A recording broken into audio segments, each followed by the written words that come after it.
आणि वतनदार जमीन जी सौदा रद्द केला त्या जमिनीसहित महाराष्ट्रातले जे जमीन घोटाळे आहेत त्याच्या संदर्भात त्याची जमिनी किती आपण त्याचा बलिदान किती लुटला लाटला या संदर्भात श्वेतपत्रिका मागितलेली आहे.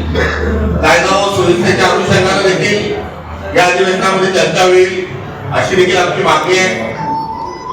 पुण्यामध्ये जे ड्रग्ज आहे याचं थेट कनेक्शन गुजरातच्या कांडला बद्दल असे आहे की माझे विधान आणि हा आरोप नव्हे तर त्या संदर्भात मी एक रॅकेट कसं कार्यरत आहे ते मी मागच्या पत्रकार परिषदेमध्ये आपल्या पुण्याला सांगितलं होतं. आता त्यात भर पडली आहे. उपमुख्यमंत्री एकनाथ शिंदेजी जे आहे यांच्याच नातेवाईकाच्या आणि सातारा त्यांचं जे शेत त्याच्या लगत MDR ची ड्रग्जची फॅक्टरी सापडली. त्यामध्ये 43 लोकांना अटक केलं. त्या 43 पैकी 40 जे बांगलादेशी होते त्यांना एकनाथ शिंदे जे चिरंजीव खासदार एकनाथ शिंदे यांच्या दबावाखाली पोलिस दलाचे नावही न लिहून देता त्यांना तिथून पसार केलं. आणि याही घटनेला क्लीन चिट कुठेतरी दिली. पाच पवारांचा जो जमीनचा जो घोटाळा होता त्यालाही क्लीन चिट कुठेतरी दिली. आणि कायदा सुव्यवस्था जी आहे ती कायद्याने आलेली आहे.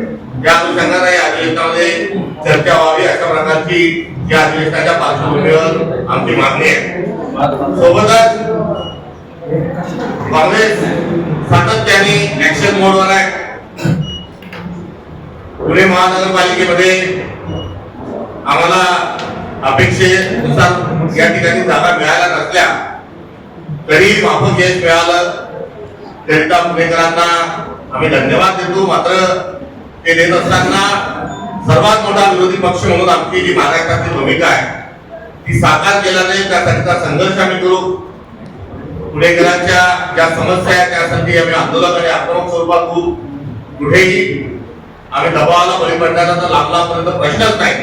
मात्र एक रॅकेट जे चालतं आणि पेरीविचू या शिक्षकाखाली जे काही धकून घेतलं जातं ते अजिबात काँग्रेस पक्षाच्या वतीने होणार नाही. प्रशासकाच्या काळात मोठे झालेले भ्रष्टाचार मोठे घोटाळे जे आहेत हे देखील काँग्रेस पक्षाच्या वतीनं पुणे महानगरपालिकेच्या अनुषंगाने पुढे आणल्या जातील. ट्रॅफिक पासून पाण्यापर्यंतचा स्वच्छतेपासून तर गुंडागर्दीपर्यंतच्या सर्व प्रश्नांना पुणे शहर काँग्रेस कमिटी आणि महानगरपालिकेतील आमचे सर्व नगरसेवक आणि आमचे या शहरातील सर्व आमचे नेते हे धरून या सगळ्या प्रश्नांच्या माध्यमातून सातत्यपूर्ण एक प्रभावी अशा स्वरूपाची भूमिका आगामी काळात पार पाडतील हे देखील आश्वासन